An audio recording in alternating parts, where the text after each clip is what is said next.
So people have been asking us, where you been? Where you been? Where have you been?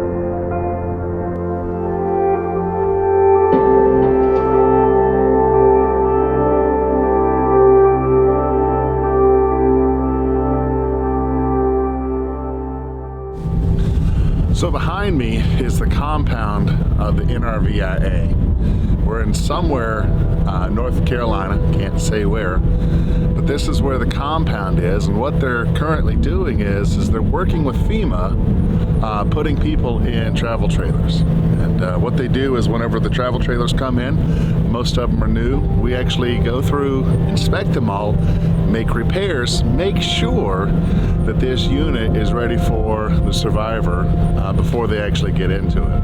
And even with brand new units, there's a lot of things that go wrong, a lot of leaks that take place, a lot of little small things that break. And that's what the NRVIA does, is they actually inspect those units and have repair techs on hand to actually get those fixed. And what Stephanie does is she actually leads that team. So, you know, the babe, I'm here with her for a little bit, but I'll be getting back running the park, and she's going to be here still working with FEMA. It is something that we do. It's kind of how we take care of things, but that's the reason that our videos haven't come out. Is two things. One, of course, we were building the training academy, and two, of course, the FEMA work. So those are things that we do when we're not doing everything else that we do.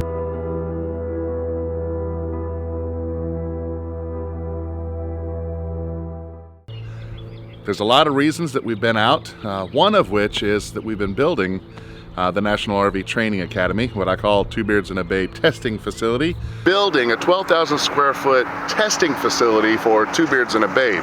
It's going to be awesome. No. This is actually the new home of the National RV Training Academy here in Athens, Texas. Oh, it's kind of the same thing. Two Beards and a Babe. You know, we test things, and it's either going to be beard approved or babe denied. Yeah. This season we'll actually be testing a lot of the products that we'll be putting into our Airstream, one of which ceramic based paint, and I was talking to them more of an insulation purpose. And when we get into the shell, you'll see what I'm talking about, because it's the ribs where we see the most heat conducted through, and I want to be able to change that, you know, somehow block that heat from, you know, transferring into the unit itself. We've got the frame all primered, and then the question is, what am I going to put on there? And so I was dead set on using a bed liner. You know, my thought was, you know, that's very rugged. We have a lot of trucks here, and so, you know, did a lot of scraping, and well, it holds up pretty well. But the problem we have with bed liners is it's the really thick paint. Yes, it helps with some of the scratching, but once it gets pitted, once it gets scratched, the problem is that now water can sit in there. So as we see, if we put a thick coat of a bed liner on here, if it gets scratched, that water can get right in that scratch and get up under the paint and just simply pull it out from underneath. We don't want to do that. All right, so we decided not to go with the ceramic coating on the frame, simply because, you know, all I'm looking for is something to actually prevent rust. Of course, and what you have to use with ceramic, you still have to put a primer on.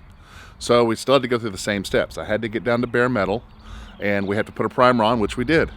So now it comes down to cost. You know, looking at what does the ceramic give me over other paints. And quite honestly, the two things that ceramic coatings are good for, which is insulation purposes and sound deadening. Well, I got a huge hole there. It's really not going to help with sound. You know, so looked at cost, and the cost is enormous compared to other paints. So I looked online, looked at other people doing tests with different paint, and the one thing that I saw was no one actually tested paint, the different applications, whether it be a bed liner, whether it be, you know, rattle can or something else. They all put it on unprimed steel. So they just put it right on top of something else. And they did their testing.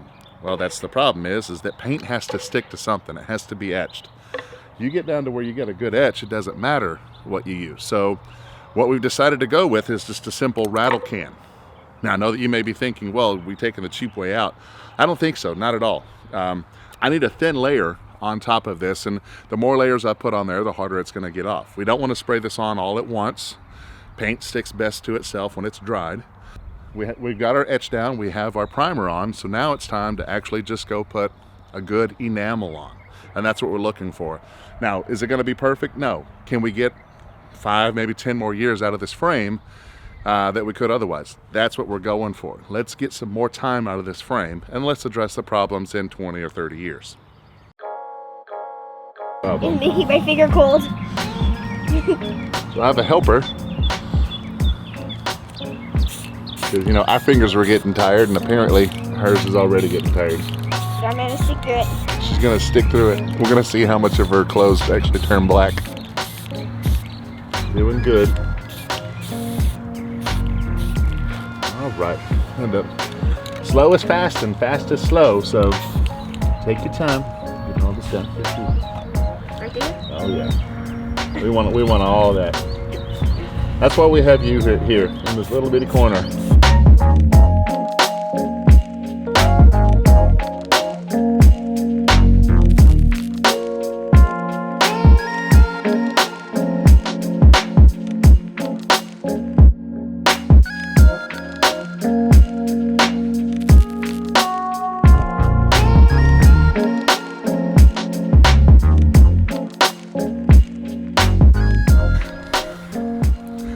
All right, so we got our first coat on. I'm here with my helper. What do you think? Do you want to be a painter when you grow up? Not a painter, but it sure was difficult. It hurt my fingers. It hurt your fingers? Well, we got our first coat on. You know, we got to wait, let it dry. So why don't we go get some ice cream?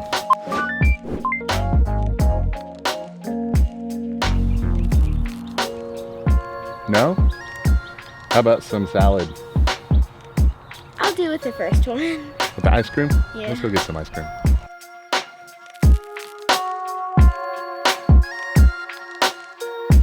So one last thing here. You see my outriggers. Let me get on this side over here. My outriggers are actually gray now instead of black. And it's not because I didn't want things uniform.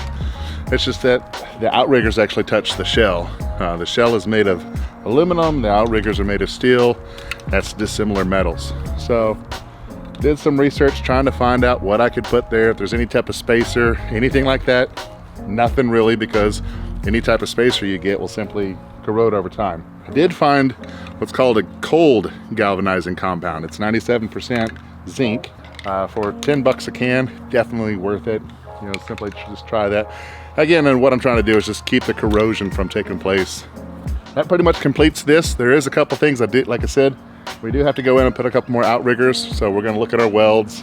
If I need to make any more welds, we can go back and touch up. And that's another reason why we decided to go with the spray is, of course, whenever there's an issue, I can just simply go back and spray. If I used a spray gun or something like that, a compressed air, I'd have to sit there and make it, mix it, and go out there, and that's really not good for on the road.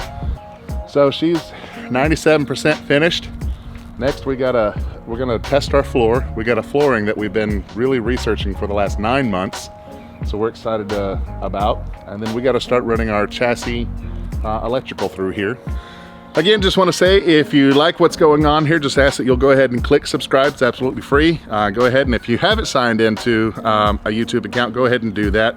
That's absolutely free as well. When you do that and you click subscribe, every time we drop a video, you get alerted to it. So we'd definitely appreciate that. Go ahead and hit that button, and we'll see you next week.